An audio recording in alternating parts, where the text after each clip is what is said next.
ಮೊದಲಿಗೆ ಸರ್ ನಾವು ವಿಷ್ಣು ಸೇನಾ ಸಂಘಟನೆ ರಾಜಗೌಡರು ಮಾತಾಡ್ತಾ ಇರೋದು. ಇವತ್ತು ನಮ್ಮ VSS ಅಭಿಮಾನ್ ಪುಣ್ಯಭೂಮಿ ಟ್ರಸ್ಟ್ ವತಿಯಿಂದ ಡಾಕ್ಟರ್ ವಿಷ್ಣುವರ್ಧನ್ ಅವರ 74ನೇ ಜನ್ಮದಿನೋತ್ಸವ ಕಾರ್ಯಕ್ರಮದ ನಿಮಿತ್ತ ಪೂಜಾಲಂಕಾರ ಅನ್ನದಾನ ಶಿಬಿರ ಆಯೋಜನೆ ಮಾಡಿದ್ದೀವಿ. ಇವತ್ತು ನಮ್ಮ ದುರದೃಷ್ಟ ಅಂದರೆ DC ಮೀಟಿಂಗ್ ಕರೆದಿದ್ರು, ನಾವು ಮೀಟಿಂಗ್ ಆಯೋಜನೆ ಮಾಡಿದ್ರು ನಮ್ಮ ಮನವಿಗೆ. ಆ ಮೀಟಿಂಗು ಇವರು ತಪ್ಪಿಸ್ಕೊಂಡ್ರು, ಎರಡು ಬಾರಿ ತಪ್ಪಿಸ್ಕೊಂಡಿದ್ದಾರೆ. ಇವತ್ತು DC ಅನುಮತಿ ಪತ್ರ ಕೊಟ್ಟರು, ನಮ್ಮ ಮೇಲೆ 20 ದಿವಸ ಆಗಿದೆ. ಇವರು ನಮ್ಮ ಮೇಲೆ ಕ್ರಮ ತಗೋಗಿದ್ರೆ ಮೊದಲೇ ಹೇಳಬೇಕಾಯಿತು. ಇವತ್ತು ಇವರು ಉದ್ದೇಶಪೂರ್ವಕವಾಗಿ ಒಬ್ಬರು ಕಲಾವಿದರ ಮೊಮ್ಮಗನಾಗಿ ಕಾರ್ತಿಕ್ಕು, ಬಾಲಣ್ಣವರು ಇಲ್ಲ, ಬಾಲಣ್ಣವ್ರ ಮಕ್ಕಳು ಇಲ್ಲ, ಮೊಮ್ಮಗ ಇದ್ದಾರೆ. ಇವತ್ತು ದುಂಡಾವರ್ತನೆ ಮಾಡ್ತಾ ಇದ್ದಾರೆ ಅಭಿಮಾನಿಗಳ ಮೇಲೆ, ಅಭಿಮಾನಿ ಸಂಘಟನೆಗಳ ಮೇಲೆ ಅಂತಂದರೆ ಇವತ್ತು ಬೇಡ, ನಮ್ಮ ಮೇಲೆ ಏನಾರು ಅವ್ರು ಕೇಸ್ ಹಾಕೊಳ್ಳಿ, ನಾವು ತಲೆ ಕೆಡಿಸ್ಕೊಳ್ಳಲ್ಲ. ಪಾಪ ಮೃದು ಸ್ವಭಾವದ ವ್ಯಕ್ತಿತ್ವ, ಊಟದ ಹಬ್ಬ, ಅವ್ರ ಭಾವಚಿತ್ರಕ್ಕೆ ಅವಕಾಶ ಮಾಡಿಕೊಟ್ಟಿಲ್ಲ ರೀ. ಇವ್ರು ಕಲಾವಿದ್ರ ಕುಟುಂಬ ಏನ್ರಿ, ಇವರು ನಾಚಿಕೆ ಮಾನ ಮರ್ಯಾದೆ ಏನ್ರಿ ಇವ್ರಿಗೆ, ಅಭಿಮಾನ್ ಸ್ಟುಡಿಯೋ ಮಾಲೀಕರಿಗೆ? ನಮ್ಮ ಮೇಲೆ ಕೇಸ್ ಹಾಕಲ್ರಿ, ನಿಮ್ಮ ಮೇಲೆ ದ್ವೇಷ ಇದ್ರೆ ಆ ಯಪ್ಪ ಏನ್ರಿ ಮಾಡಿದ್ರು? ಭಾವಚಿತ್ರ ಮಾಡೋಕ್ಕೆ ಅವಕಾಶ ಮಾಡಿಕೊಟ್ಟಿಲ್ವಲ್ರಿ ಇವರು? ಭಾವಚಿತ್ರ ಏನು ಮಾಡಿತ್ತು? ಭಾವಚಿತ್ರ ಏನು ಮಾಡಿತ್ತು ಅಲ್ವಾ? ಅವಕಾಶ ಮಾಡಿಕೊಟ್ಟಿಲ್ಲ. ಇರಲಿ, ನಾವು ಅದೇನು ಅದಕ್ಕೆ ಯಾವ ಒಂದು ಇದು ಮಾಡ್ತಾ ಇದ್ದಾರೋ ಇಲ್ಲ, ಇವತ್ತು ಈ ಜಾಗದಲ್ಲಿ ಅವರು ಏನೋ ಒಂದು ದೊಡ್ಡ ಪ್ಲಾನ್ ಇಟ್ಕೊಂಡಿದ್ದಾರೆ ಅಂತ ನಮಗೆ ಒಂದು ಗುಮಾನಿ ಬಂದಿದೆ. ಯಾರೋ ಒಬ್ಬ ಉದ್ಯಮಿ, ರಾಜಕಾರಣಿ ಮತ್ತು ಯಾವುದೋ ಒಂದು ವ್ಯವಸ್ಥಿತವಾಗಿ ಒಂದು ಷಡ್ಯಂತ್ರ ಮಾಡ್ತಾ ಇದೆ. ಆ ಷಡ್ಯಂತ್ರಕ್ಕೆ ನಾವು ಯಾವುದಕ್ಕೂ ದಕ್ಕೊಳ್ಳೋದಿಲ್ಲ. ನಾವು ಆಲ್ರೆಡಿ ನಾನು 2 ಬಾರಿ ಹೈಕೋರ್ಟ್ ಮೆಟ್ಲೆತ್ತಿದ್ದೀನಿ. ಒಂದ್ಸಲ ಅರ್ಜಿ ಹಾಕಿದ್ವಿ, ಒಂದ್ಸಲ PIL ಹಾಕಿದ್ವಿ. ನಾವು ಒಳ್ಳೆ ರೀತಿಯಲ್ಲೇ ಹೈಕೋರ್ಟ್ಗೆ ಹೋಗಿದ್ವಿ. ಇವ್ರ ವಿರುದ್ಧನೂ ಹೋಗಿರಲಿಲ್ಲ, ಸರ್ಕಾರದ ವಿರುದ್ಧನೂ ಹೋಗಿರಲಿಲ್ಲ. ಇವತ್ತು ಸರ್ಕಾರ ತಾರತಮ್ಯ ಮಾಡ್ತಾ ಇದೆ. ಮೇರು ಕಲಾವಿದರಿಗೆ ಯಾವುದೇ ಒಂದು ಸೂಕ್ತ ನಿರ್ಧಾರ ತಗೊಳ್ತಾ ಇಲ್ಲ. ಇವರು 10 ಎಕರೆ ಮಾರ್ಕೊಂಡು ಅಭಿವೃದ್ಧಿ ಪಡಿಸಿಲ್ಲ. ಬಾಲಣ್ಣವ್ರು ಏನು ಕಟ್ಟಿದ್ರು ಹಂಗೆ ಇದೆ. ಅದ್ರ ಬಗ್ಗೆ ಕೇಸ್ನ ನಾನು 2 ಬಾರಿ ಜಿಲ್ಲಾಧಿಕಾರಿಗಳಿಗೆ ಮನವಿ ಕೊಟ್ಟಿದ್ದೆ, ನೀವು ಕೇಸ್ ವಾಪಸ್ ತೊಗೊಂಬೇಡಿ, 10 ಗುಂಟೆ ಕ್ಲಿಯರ್ ಮಾಡಿ ಅಂತ. ಆದರೆ ಈ ಅಧಿಕಾರಿಗಳು ಮೇವು ಕೊಡ್ಬೇಕಾ? ಲಂಚ ಮೇವು ಕೊಟ್ಟರೆ ಕೆಲಸ ಮಾಡೋದ ಇವರು? ನಾವು ಎಲ್ಲಿ ತಂದು ಕೊಡುವ ಮೇವು? ನಾವು ಎಲ್ಲಿ ತಂದು ಕೊಡುವ? ನಮ್ಮ ಅಪ್ಪಾಜಿ ಅವರು ಆ ಥರದವ್ರಲ್ಲ, ನಾವು ಯಾರಿಗೂ ಲಂಚ ಕೊಟ್ಟವರಲ್ಲ. ನಾನು 8 ವರ್ಷಗಳಿಂದ ಎಲ್ಲ ಕಚೇರಿ ತಿರುಗಿದ್ದೀನಿ. ಯಾರಿಗೂ ನನಗೆ ಕಾಪಿ ಕೊಡಿಸ್ತಾರೆ ಅಧಿಕಾರಿಗಳು, ರಾಜಗೌಡ್ರ ಬನ್ನಿ ಅಂತ. ನಾನು ಯಾರಿಗೂ 1 ರೂಪಾಯಿ ಕೊಟ್ಟನಲ್ಲ. ಇವತ್ತು ನಮ್ಮ ವಿಷ್ಣು ಅಪ್ಪಾಜಿಗೆ ಯಾವುದೇ ದೊಡ್ಡ ನಟರುಗಳ ಸಹಕಾರ ಇಲ್ಲ, ರಾಜಕಾರಣಿಗಳ ಸಹಕಾರ ಇಲ್ಲ, ನಮ್ಮ ಕುಟುಂಬದ ಮನೆಯವ್ರ ಕಡೆಯಿಂದ ನಮಗೆ ಸಹಕಾರ ಇಲ್ಲ. ಇವತ್ತು ಎಷ್ಟು ನಾವು ನೋವು ತಿಂತಾ ಇದ್ದೀವಿ, ಬೀದಿಯಲ್ಲಿ ನಿಂತಿದ್ದೀವಿ ಅಭಿಮಾನಿಗಳು. ಇವತ್ತು ಹೊರಗಡೆ ಹೋಗೋಕ್ಕೆ ದರ್ಶನ ಮಾಡೋಕ್ಕೆ ರೀ ನಾವೇನು ಅವ್ರ ಜಾಗ ಕೇಳ್ತಾ ಇಲ್ಲ ರೀ. 10 ಗುಂಟೆ ನಾವು ಬೇಕಾದ್ರೆ ವೆಚ್ಚ ಬರ್ಸೋಕ್ಕೂ ರೆಡಿ ಅಂತ ಹೇಳಿದ್ದೀವಿ ರೀ. ಇಲ್ಲ ಧಾರ್ಮ ಕೊಡೋಕ್ಕೆ ಅವ್ರಿಗೆ ಹೇಗೆ ನಾವು 10 ಗುಂಟೆ ವೆಚ್ಚ ಭರಿಸ್ತೀವಿ, ಅದಕ್ಕೂ ಬರ್ತಾ ಇಲ್ವಲ್ರಿ ಇವರು. ಇವ್ರಿಗೇನು ಬಾಲಣ್ಣವ್ರಿಗೆ ಮರ್ಯಾದೆ ಕಳೀತಾ ಇದ್ದಾರೆ ರೀ ಇವರು. ಬಾಲಣ್ಣವ್ರಿಗೆ, ಮೇರು ನಟ ಬಾಲಣ್ಣವ್ರು 400-500 ಪಿಕ್ಚರ್ ಮಾಡಿ ಒಂದು ಅವ್ರಿಗೆ ಗೌರವ ಕೊಟ್ಟು ಸರ್ಕಾರ ಜಾಗ ಕೊಡ್ತು. ಇವತ್ತು ಅವರ ಮಕ್ಕಳಿಬ್ಬರು ಇಲ್ಲ, ಭೂಮಿ ಮೇಲೆ ಇಲ್ಲ. ಇನ್ನೊಬ್ಬ ಇರೋದು ಒಂದೇ ಒಂದು ಕುಡಿ, ಮೊಮ್ಮಗ. ದಯವಿಟ್ಟು ಮೊಮ್ಮಗ ಕಾರ್ತಿಕ್ ಅವರೇ, ನಿಮಗೆ ನಾಡಿನ ಲಕ್ಷಾಂತರ ವಿಷ್ಣು ಅಭಿಮಾನಿಗಳ ಪರವಾಗಿ ನಾನು ಕೇಳ್ತಾ ಇದ್ದೀನಿ, ನಿಮ್ಮ ಮಂಡುತನ, ಉದ್ದಾಡುತನ ಎಲ್ಲ ಬದಿಗೊತ್ತು ಸಂಧಾನಕ್ಕೆ ಬನ್ನಿ. ನಾವು ಚೀಫ್ ಸೆಕ್ರೆಟರಿ CM ಹತ್ರ ತಂದು ಇನ್ನೂ ಒಂದು ಸಭೆ ನಾವು ಮಾಡಿಸ್ತೀವಿ. ನಮ್ಮ ಅಭಿಮಾನಿ ಸಂಘಟನೆಗಳು ನಾವು ಯಾರೂ ಬರೋದಿಲ್ಲ. ಶ್ರೀಮತಿ ಭಾರತಿ ವಿಷ್ಣುವರ್ಧನೂ ಬೇಕಾದ್ರೆ ಬರಲಿ, ಸರ್ಕಾರ ಬರಲಿ, ನೀವು ಕೂತ್ಕೊಂಡು ನಮ್ಗೆ 10 ಗುಂಟೆ ಅಭಿಮಾನಿಗಳಿಗೆ ಶಾಂತಿಯುತವಾಗಿ ದರ್ಶನ ಮಾಡ್ಕೊಳ್ಳೋಕೆ ಅವಕಾಶ ಮಾಡಿಕೊಡಿ ಅಂತ ನಾನು ಸರ್ಕಾರಕ್ಕೆ ಮನವಿ ಇಕ್ತಾ ಇದ್ದೀನಿ ಸರ್. ಹೌದು ಸರ್. ಈ ವರ್ಷ ಹೋದ ವರ್ಷ ಏನಾಗಿತ್ತು, ಹಿಂದಿನ ದಿವಸ ಪರ್ಮಿಷನ್ ಕೊಟ್ಟಿರಲಿಲ್ಲ, ಬಿಟ್ಟರು.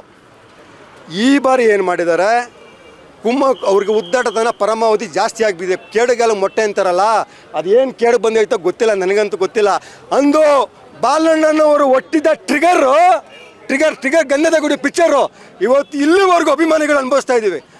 ಆ ಬಾಲಣ್ಣನವರು ಒತ್ತಿದ ಟ್ರಿಗರ್ಗೂ ಗಂಧದ ಗುಡಿನಲ್ಲಿ ಅಪ್ಪಾಜಿ 35 ವರ್ಷ ಸತ್ತು ಬದುಕುದು. ಇವತ್ತು ಅದೇ ಗನ್ನು ಮಕ್ಕಳ ಮುಖಾಂತರ, ಮೊಮ್ಮಕ್ಕಳ ಮುಖಾಂತರ ಅಭಿಮಾನಿಗಳಿಗೆ ಗನ್ನಿಡ್ತಾ ಇದ್ದಾರೆ. ಗನ್ನು ಬೀದಿ ನಾಶವಾಗಿ ಅಂತ ಮರ್ಯಾದೆ ಇರ್ಬೇಕ್ರಿ ಇವ್ರಿಗೆ ರೀ. ಅದೆಷ್ಟು ಕೇಸ್ ಹಾಕತ್ತೀರಿ ಹಾಕಳ್ರಿ. ನನ್ನ ಮೇಲೆ ಒಳಗಡೆ ಹೋಗ್ಬಾರ್ದು ಅಂತಿದ್ರು, ನಾನು ಒಳಗಡೆ ಹೋದೆ.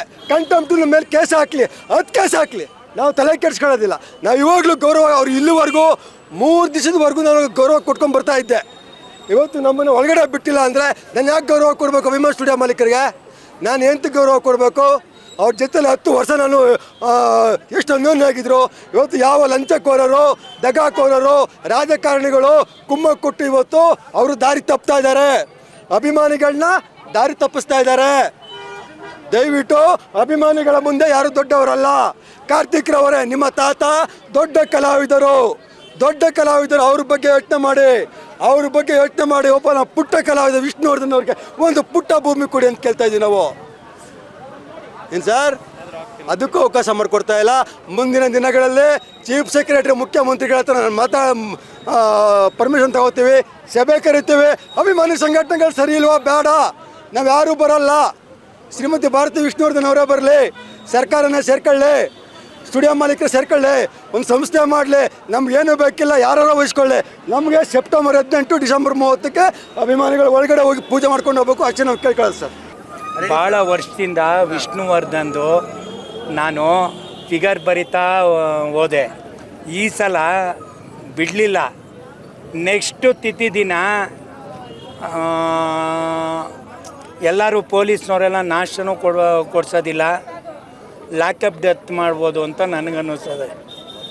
ನಿಜಕ್ಕೂ ಎಲ್ಲರೂ ಅಪ್ಪಾಜಿ ನೋಡಬೇಕು ಮನಸ್ಸಲ್ಲಿ ಅವರೇ. ಅಪ್ಪಾಜಿ ಆಸ್ತಿನ ನಾವು ಪಡಿಬೇಕು ಅಂತ ಯಾರಲ್ಲೂ ಇಲ್ಲ,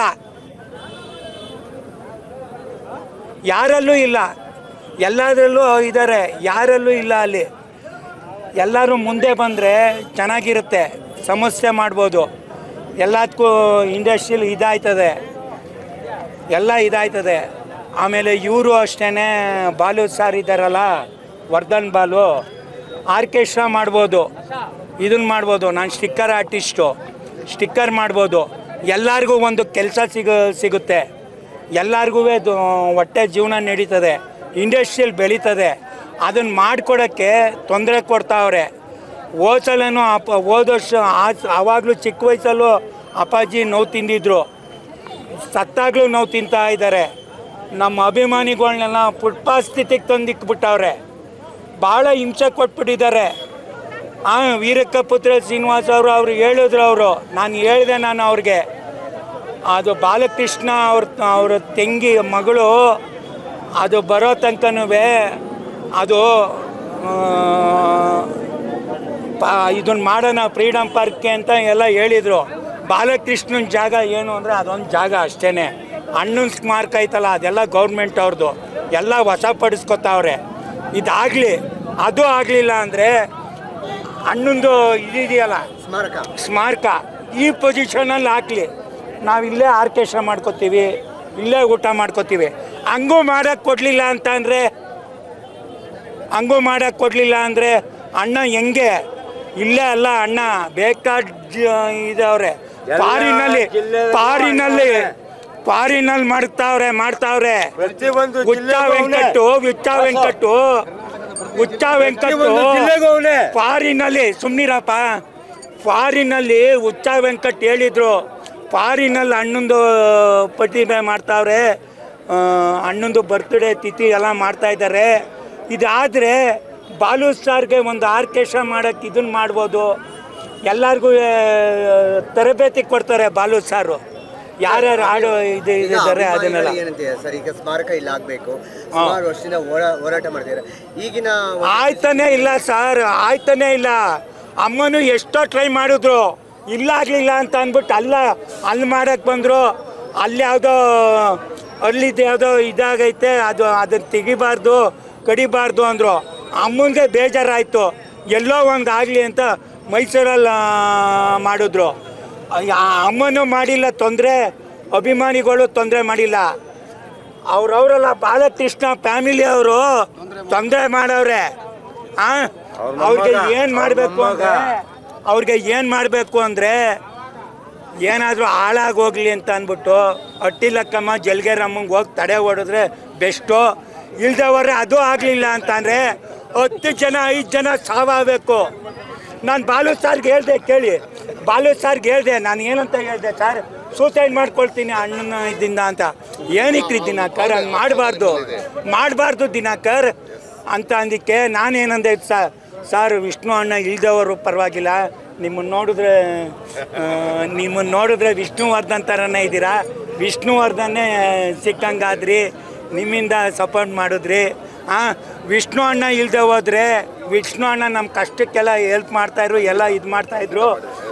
ಏನೇನೋ ಐಡಿಯಾ ಹೇಳ್ಕೊಡ್ತಾಯಿದ್ರು, ಹಿಂಗೆ ಬದುಕು ಮಾಡು ಅಂತ. ಬಾಲು ಸರ್ ನೀವಿದ್ದೀರಾ, ನೀವು ಹಿಂಗೆ ಬದುಕು ಅಂತ ಅಳಿಲು ಸೇವೆ ಅಣ್ಣ ಹೆಂಗೆ ಮಾಡೋರು ಹಿಂಗೆ ಅಳಿಲು ಸೇವೆ ಮಾಡ್ತಾ ಇದ್ದೀರಾ ಅಂತ. ಸರ್ ನಿಮ್ಮ ವೇಷಭೂಷಣದ ಬಗ್ಗೆ ಹೇಳಿ, ಟ್ಯಾಟೂ ಎಲ್ಲ ಹಾಕಿಸ್ಕೊಂಡಿದ್ದೀರಾ? ಇದು ಟ್ಯಾಟೋ ಏನು ಅಂತ ಅಂದರೆ ಇಲ್ಲಿ ನೋಡಿ, ಇದೆಯಲ್ಲ ಇದು ಹೃದಯ ಒಂಚೂರು ಇದಾದರೆ ಬ್ಲ್ಯಾಕ್ ಆಯ್ತದೆ. ಇದೆಯಲ್ಲ ಇದು ಕಿಡ್ನಿ ಏನಾರ ಇದಾಯ್ತು ಅಂತಂದರೆ ಬ್ಲಾಸ್ಟ್ ಆಯ್ತದೆ.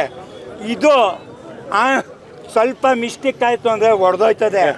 ಇಲ್ಲಿಂದ ಟೊರೊಂಟಿಗೆ ತೊಗೊಳ್ಬೇಕು ಅಂದರೆ ಇಲ್ಲಿ ಇದು ಹೋಗುತ್ತೆ.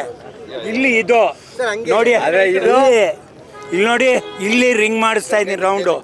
ಇಲ್ಲಿ ಇದು ಈಗ ಅಂದರೆ ಭಾರತಿ ಅಮ್ಮ ಹೇಳಿ ಅಣ್ಣಂಗೆ ಹೇಳಿದ್ದೆ, ವಿಷ್ಣು ಅಣ್ಣಂಗೆ. ಭಾರತಿ ಅಮ್ಮ ಇದನ್ನು ಮಾಡಿಸಿರೋದು. ಇದು ಯಾರು ಗೊತ್ತಾ ಹಾಕಿರೋದು? ಕರೆಕ್ಟಾಗಿ ನಾನು ಹೇಳ್ತಿದ್ದೀನಿ ಕೇಳಿ. ಅವರು ಕಿಂಗೆಯ, ನಾನು ನೋವು ತಿರ್ದಿರೋನು king. Bank colony, Vicky tattoo. Address ನೆನಪು ಮಾಡ್ಕೊಳ್ಳಿ. ನಂಬರ್ ಏನಾದರೂ ಬೇಕು ಅಂತ ಅಂದರೆ ತೊಗೊಳ್ಳಿ. ಚೆನ್ನಾಗಿ ಮಾಡಿಕೊಡ್ತಾರೆ. ಅವರೇ ಮಾಡಿರೋದು. ವಿಷ್ಣುವರ್ಧನ್ ಅವರ ಒಂದು ಸ್ಮಾರಕ ಬಂದಿದ್ದೀವಿ. ಮತ್ತು ಸಾಕಷ್ಟು ಒಂದು ರೀತಿ ಹಬ್ಬ ನಡೀತಾ ಇದೆ. ಇಟ್ಸ್ ಅ ಫೆಸ್ಟಿವಲ್ ಅನ್ಸೆ. ಇಂಥ ಹಬ್ಬ ಪ್ರತಿ ವರ್ಷ ಇದೇ ರೀತಿ ನಡೀಬೇಕು. ಮತ್ತು ವಿಷ್ಣುವರ್ಧನನ್ನು ಸ್ಮರಿಸಬೇಕು. ಯಾಕಂದರೆ ಅವರು ಮಾಡಿದಂತಹ ಕೆಲಸಗಳಾಗಲಿ, ಅವರಲ್ಲಿರುವಂಥ ಒಂದು ಮನುಷ್ಯತ್ವ ಆಗಲಿ ಭಾಳ ಅದ್ಭುತ. ಯಾಕಂದರೆ ನಮ್ಮ SP ವಿ ಅವರು, ನಾನು SP ವಿ ಅವರ ಅಪ್ಪಟ ಅಭಿಮಾನಿ, ಜೊತೆಗೆ ವಿಷ್ಣುವರ ಅಭಿಮಾನಿ. ಸೊ ಹಾಗಾಗಿ ವಿಷ್ಣುವರ್ಧನ್ ಅಂದರೆ SP ವಿ ಅವರಿಗೆ ಪ್ರಾಣ. ಯಾಕೆ ಪ್ರಾಣ ಇತ್ತು? ಬಿಕಾಸ್ ಅವರ ವ್ಯಕ್ತಿತ್ವ ಆ ಥರ ಇತ್ತು. ಆ ರೀತಿ ಅವರು ಬೆಳೆಸ್ಕೊಂಡು ಬಂದಿದ್ದರು. ಪ್ರತಿಯೊಬ್ಬರು ಯಾರು ಅಭಿಮಾನ ಇಲ್ಲ ಹೇಳಿ? ವಿಷ್ಣುವರ್ಧನ್ ಅಂದರೆ ಪ್ರತಿಯೊಬ್ಬರಿಗೂ ಅಭಿಮಾನ. ಸೊ ಬರೀ ಹಾವಲ್ಲ ಮೇಸ್ಟ್ರೆ, ನಾಗರ ಹಾವು. ಸೊ ನಾಗರ ಹಾವು ನಿಜ, ಬಟ್ ಅದ್ರ ಹಿಂದೆ ಅವರು ಎಷ್ಟು ಮೃದುವಾದ ಮನಸ್ಸಿತ್ತು, ಎಷ್ಟು ಒಳ್ಳೆ ಒಂದು ಹೃದಯ ಇತ್ತಂದರೆ ಹೃದಯವಂತರು. ಸೊ ಹಾಗಾಗಿ ಈ ಬಂಧನ ಯಾವತ್ತಿಗೂ ನಿರಂತರವಾಗಿ ನಡಿಬೇಕು. ಈ ರೀತಿ ಒಂದು ಹಬ್ಬ ನಡೀತಾ ಇರಬೇಕು. ಸೊ ಜೈ ವಿಷ್ಣುವರ್ಧನ್. ಸೊ ಯಾಕಂದರೆ ಎಲ್ಲರೂ ಮೈಸೂರು ಹೋಗೋಕ್ಕಾಗಲ್ಲ. ಸೊ ಆ ರೀತಿ ಒಂದು ಇರುತ್ತೆ. ಸೊ ಆ ಒಂದು ಬಾಂಧವ್ಯ ಬೆಂಗಳೂರಲ್ಲಿ ಅವರು ಇರುವಂಥ ನಂಟು ಅಂತ ಹೇಳ್ಬೋದು. ಸೊ ಆ ಒಂದು ಬಂಧನ, ಒಂದು ನಂಟು ಇಲ್ಲಿತ್ತು ಅವ್ರಿಗೆ. ಸೊ ಹಾಗಾಗಿ ಇಲ್ಲಿದ್ದರೆ ಭಾಳ ಒಳ್ಳೇದಂತ ನನ್ನ ಒಂದು ಅನಿಸಿಕೆ. ಹೌದು, ಹೌದು, ಎಸ್ ಒಂದು ಪ್ರೀತಿಯ ಒಂದು ಪಾತ್ರ. ಎಸ್. ಸೊ ಖಂಡಿತ ನಿಮ್ಮ ವಿಚಾರ ಏನು ಹೇಳಿ? ನನ್ನ ಬಿಡಿ, ನೀವೇನು ಅಂತೀರಾ? ಸ್ಮಾರಕ ಆಗಲೇಬೇಕು ಇಲ್ಲಿ. ಜನ ಅಭಿಮಾನಿಗಳು ತುಂಬಾ ಇದೆ. ಹೌದು. ಸೊ ಇಲ್ಲೇ ಆಗ್ಬೇಕಂತ ನಿಮ್ಮ ವಿಚಾರ ಇದೆಯಾ? ಎಸ್, ಖಂಡಿತ ಇಲ್ಲೇ ಆಗಬೇಕು. ಎಸ್. ಗರನೆ ತಿರುಗಿನಿ ಧರಣೆ ನಿನ್ನ ನೋಡಿ ತರುಣಿ. ಗರನೆ ತಿರುಗಿನಿ ಧರಣೆ ನಿನ್ನ ನೋಡಿ ತರುಣಿ. ಲಲಲಾಮಣಿ ಗಜಗಾಮಿನಿ ಬಳುಕು ನಡೆಗೆ ಕುಲುಕೋ ಜಡೆಗೆ ತಲೆ ತಿರುಗಿದ ಅಮಲಿನಲಿ